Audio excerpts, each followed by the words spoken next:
Next gen நேயர்கள் அனைவருக்கும் எனது இனிய வணக்கம். நான் உங்கள் டிஜே சுந்தரபாண்டி, சிவகாசியிலிருந்து. நேயர்களே, மாதம் உங்களை சந்திப்பது எனக்கு மிகப்பெரிய ஒரு மகிழ்ச்சி.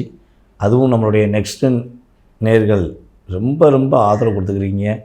அதாவது நம்முடைய தமிழ்நாட்டில் மட்டும் இல்லை, வேர்ல்ட் லெவலில் என்னை ஒரு உயர்த்தி காட்டினதில் நம்மளுடைய நெக்ஸ்ட் ஜெனுக்கு மிகப்பெரிய பங்கு இருக்குது. இப்போ நம்ம பார்க்க போகிற விஷயம் என்னென்னா, ஐப்பசி மாத பலன்கள் 2025ஆம் ஆண்டு ஐப்பசி மாதத்தில் கோச்சார கிரகங்கள் கொடுக்கின்ற நன்மைகள் என்ற தலைப்பில் பார்க்க போகிறோம். பொதுவாகவே உங்களுக்கு எல்லாருக்கும் தெரிஞ்ச விஷயந்தான், ஒரு மாத பலன்கள், அதுவும் தமிழ் மாத பலன்கள் அப்படின்னு எடுத்துட்டால், முதன்மை கிரகமான நவகிரகத்தின் நாயகனான சூரிய பகவான் எந்த ராசிக்குள்ளே நுழையிறாரோ அந்த ராசி தமிழ் மாதமாக கருதப்படும்.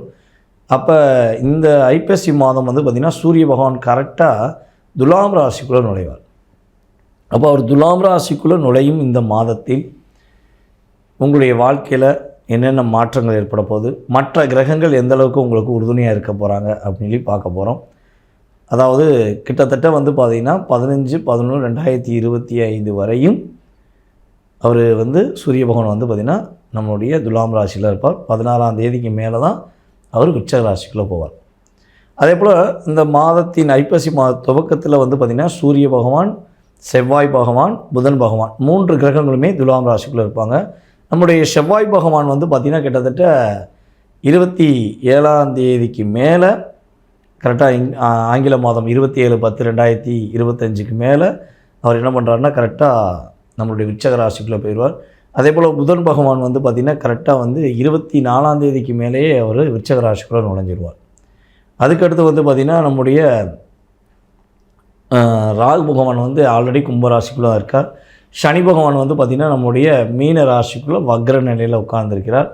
நம்முடைய குரு பகவான் பார்த்திங்கன்னா கரெக்டாக ஐப்பசி மாதம் 1ஆம் தேதி மிதுன ராசிக்குள்ளே இருப்பார். 2ஆம் தேதி பார்த்திங்கன்னா ஐப்பசி 2ஆம் தேதி, அதாவது ஆங்கில மாதத்துக்கு 18ஆம் தேதி, ஓகேவா, 18ஆம் தேதி பார்த்திங்கன்னா நம்முடைய குரு பகவான் வக்ர நிலை இல்லாமல் அதிசாரமாக சொல்கிறார். எப்போவுமே பார்த்திங்கன்னா வக்ரங்கிறது பின்னாடி போகிறது, அதிசாரங்கிறது முன்னோக்கி செல்வது.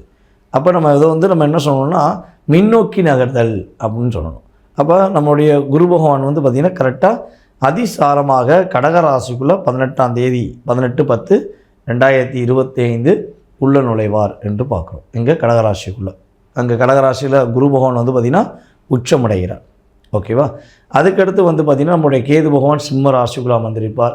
சுக்கிர பகவான் பார்த்திங்கன்னா ஆரம்பத்தில் ஐப்பசி மாதம் துவக்கத்தில் பார்த்திங்கன்னா கன்னி ராசிக்குள்ளே இருப்பார். திரும்ப அவர் என்ன பண்ணுவார்னா கன்னி ராசிலேருந்து கடந்து கிட்டத்தட்ட ஆங்கில மாத தேதி கணக்கு வச்சு பார்த்திங்கன்னா கரெக்டாக நவம்பர் மாதம் 2ஆம் தேதி கன்னி ராசிக்குள்ளேருந்து அவர் துலாம் ராசிக்குள்ளே சுக்கிரனும் சூரியனும் இணைந்து பயணிப்பாங்க. அந்த காலகட்டங்கள் பார்த்திங்கன்னா சூரியன் ஆல்ரெடி நீசமாக இருந்தவர் சுக்கிரன் உள்ளே வந்தோடனே நீசபங்க ராஜயோகம் பெறுவார் அப்படிங்கிறது அர்த்தம். கிட்டத்தட்ட சூரியன் அப்படின்னா ஒரு 15 நாட்கள் நீசமாக இருப்பார். 15 நாளுக்கு மேலே அவர் என்ன பண்ணுறாரு, நீசபங்க ராஜயோகம் அடையக்கூடிய அமைப்பில் கிரக நிலைகள் அமர்ந்திருக்கிறது. ஸோ இந்த கிரக நிலைகளை வைத்து உங்களுக்கு இந்த மாத பலன்களை கொடுக்குறோம். ஸோ இந்த பலன்கள் உங்களுடைய ராசிக்கான பலன்களை மிக தெளிவாக துல்லியமாக நான் கோச்சார கிரகங்கள் அடிப்படையில் கணித்து குறிப்பிட்டிருக்கேன். மேலும் உங்களுடைய ஆதரவு கொடுங்க, உங்களுடைய நண்பர்களுக்கும் இதை ஃபார்வர்ட் பண்ணுங்கள். வாங்க உங்களுடைய ராசிக்கான பலன்களை போகலாம். கடக ராசி அன்பர்களுக்கு, கடகராசிக்காரங்களுக்கு பார்த்திங்கன்னா இந்த மாதம் துவக்கத்திலேயே குரு உள்ளே வந்துட்டார். குரு உள்ளே வந்தது உங்களுக்கு மிகப்பெரிய யோகங்க. இவ்வளோ நாட்களாக சனி பகவான் கிட்டத்தட்ட பார்த்திங்கன்னா வக்ர நிலையில் உத்திரட்டாதி நட்சத்திரத்தில் உட்காந்து நம்மளுடைய கடகராசிக்காரங்களை பலபடியும் புரட்டி எடுத்துட்டார். என்ன சொல்லணும்னா, இப்போ தானப்பா ரிலீஸ் பண்ணிங்க, திரும்பி அரெஸ்ட் பண்ண வரீங்க அப்படிம்பாங்க பார்த்தீங்களா, அதே மாதிரி தான். உங்களை ரிலீஸ் பண்ணி போங்க நல்லா இருங்க அப்படின்னு சொல்லி ஒரு 4 மாதம் அப்படியே விட்டவர் திரும்ப வந்துட்டார். யூ ஆர் அண்ட் அரெஸ்ட் அப்படிங்கிற மாதிரி லாக் பண்ணிட்டார். அப்போ இந்த லாக் பண்ணனால என்ன ஆகுதுன்னா, கடகராசி என்பவர்கள் வேலையில் ஒரு நிம்மதியான சூழ்நிலையில் இருக்க முடியாமல் தவிக்கிறீங்க. வேலையை பார்க்கவா வேண்டாமா, வேலையை எழுதி கொடுத்துருவோமா அப்படிங்கிற எண்ணத்துக்கெல்லாம் பல கடகராசி என்பவர்கள் வந்தீங்க. ஸோ இந்த சூழ்நிலையில் இன்னும் கஷ்டப்பட்டு வேலை பார்த்துக்கிருக்கேன், வேறு வழி இல்லை, என்னுடைய குடும்பத்துக்காக என்னுடைய பொருளாதார விஷயங்களை நகர்த்த வேண்டும் என்பதற்காக என்னை நானே மறுபடியும் லாக் பண்ணி சமாளிச்சுக்கிருக்கேன் அப்படின்னு நினைக்கிறீங்களா? கவலையே வேண்டாம். நம்முடைய குரு உள்ளே வந்துட்டார். குரு வந்து என்ன பண்ணுறாரு, டைரெக்டாக உங்கள் ராசிக்குள்ளே வந்து சனி பகவான் வக்ர நிலையில் இருக்கிற சனி பகவானை பார்க்கார். ஸோ அதுவே உங்களுக்கு பெரிய ஏற்றம், அதுவே மிகப்பெரிய ஏற்றம். உங்கள் லைஃப்பில் ஒரு பெரிய ஏற்றம் வரப்போகுது, முன்னேற்றமான சூழ்நிலை வரப்போகுது.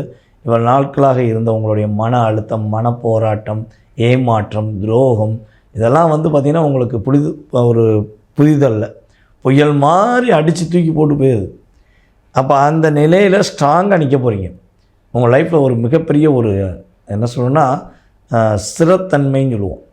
நம்ம ஜோதிட வார்த்தைகளை வந்து சொல்லுது, நான் என்னை நம்பிக்கை வச்சு செயல்பட போகிறேன், எனக்கு ஏன் மேலே நம்பிக்கை இருக்குது அப்படிங்கிற வார்த்தை இனிமேல் உங்களுக்கு வரும். அந்தளவுக்கு கிரக நிலையில் நல்ல ஒரு முன்னேற்றம் உண்டு.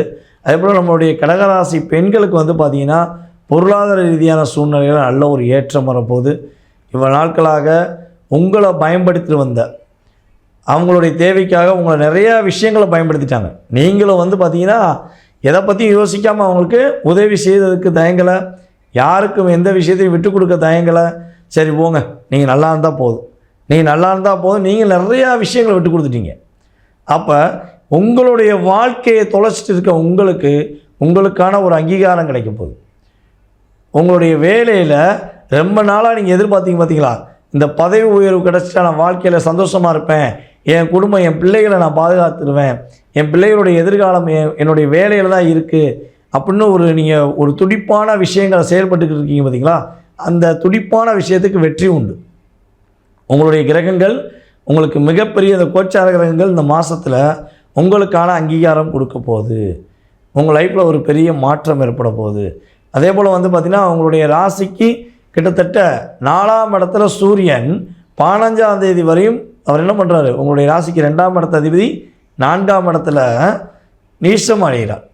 அப்போ உங்களுடைய குடும்ப விஷயம் சம்மந்தப்பட்ட விஷயம், உங்களுடைய வீடு சம்மந்தப்பட்ட விஷயம், உங்களுடைய குடும்ப உறுப்பினர் சம்மந்தப்பட்ட விஷயங்கள் வெளியே யார்ட்டையும் எதுவும் சொல்லாதீங்க. நீங்கள் வந்து அந்த ரகசியங்களை பாதுகாத்துக்கோங்க. யார்ட்டையும் போய் வெளிப்படையாக பேசுகிறேன்னு சொல்லி எல்லாத்தையும் ஒப்பிச்சிங்கன்னா நீங்கள் வந்து மனசு விட்டு சொல்கிறேன்னு சொல்லுவீங்க, அவங்க அதை பிரிண்ட் அவுட் போட்டு ஜெராக்ஸ் போட்டு ஊர் ஃபுல்லாக பரப்பி விட்ருவாங்க. ஸோ அதில் நீங்கள் கொஞ்சம் கவனமாக இருங்க. அதுக்கடுத்து வந்து பார்த்திங்கன்னா 15ஆம் தேதிக்கு மேலே தான் உங்களுக்கு மிகப்பெரிய ஏற்றம், மிகப்பெரிய ஒரு மகிழ்ச்சியான சூழ்நிலைகள். உங்களோட லைஃப்பில் ஒரு இனிமையான காலம், வசந்த காலம் அப்படின்னு சொல்லுவோம் பார்த்தீங்களா, அந்த கால அமைப்புகள் கிட்டத்தட்ட கோச்சார கிரகங்கள் ரீதியாக சொல்கிறேன், கிட்டத்தட்ட ஒரு 30% ஏற்றம் உண்டு. அந்தளவுக்கு உங்களுடைய லைஃப்பில் ஒரு நல்ல முன்னேற்றத்தை காண முடியும்.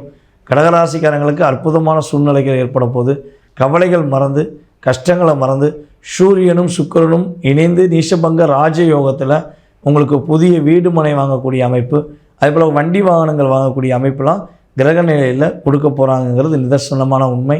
இந்த மாதத்தில் நீங்கள் யாருக்கு உதவி செஞ்சால் உங்களுக்கு மிகப்பெரிய ஏற்றம் உண்டு அப்படின்னா, சிறு குழந்தைகள் இருப்பாங்க பார்த்தீங்களா, உங்கள் வீட்டு பக்கத்தில் சிறு குழந்தைகள் ஒன்று படிப்புக்காக இதான் ரொம்ப கஷ்டப்படுறாங்க, படிப்பு விஷயங்களை ரொம்ப ஒரு புக்கு வாங்க முடியல, ஒரு நோட்டு வாங்க முடியல, நல்லா படிக்கிறேன் ஃபீஸ் கட்ட முடியல அப்படின்னு எதுவும் வருத்தப்படுறாங்கன்னா, உங்களால் முடிஞ்ச உதவி ஒரு உங்களால் எவ்வளோ முடியுமோ அது 500, 1000, 2000 எக்ஸட்ரா வச்சுக்கோங்க, ஏதோ ஒரு அமௌண்ட் வச்சுக்கோங்களேன். அந்த தொகையை நீங்கள் என்ன பண்ணுங்கள், குழந்தைகளுடைய படிப்புக்காக உதவி செய்யுங்க. இது வந்து உங்கள் வீட்டு பக்கத்தில் இருக்க குழந்தைகளுக்கு நீங்கள் கொடுத்தாலும் நல்லது, அல்லது எங்கேயாவது ஆசிரமங்களில் குழந்தைகள் படிப்புக்காக எங்கேயாச்சும் டொனேஷன் கேட்டு வர்றாங்கன்னா நேர்மையான ஆசிரமங்களுக்கு, உண்மையான ஆசிரமமாக அப்படிங்கிறத செக் பண்ணிவிட்டு உதவி செய்யுங்க. உங்களால் முடிஞ்ச உதவி செய்யுங்க. உங்கள் கூட சார்ந்தவர்களுடைய ஆதரவையும் திரட்டி அவங்களுக்கு உதவி செய்வது மூலமாக உங்கள் லைஃப்பில் குருவோடைய ஆதிக்கம் மேலும் மேலும் அதிகப்படுத்தி உங்களுக்கு மிகப்பெரிய வெற்றியை கொடுக்கும், மிகப்பெரிய ஒரு முன்னேற்றத்தை கொடுக்கும் என்பது நிதர்சனமான உண்மை.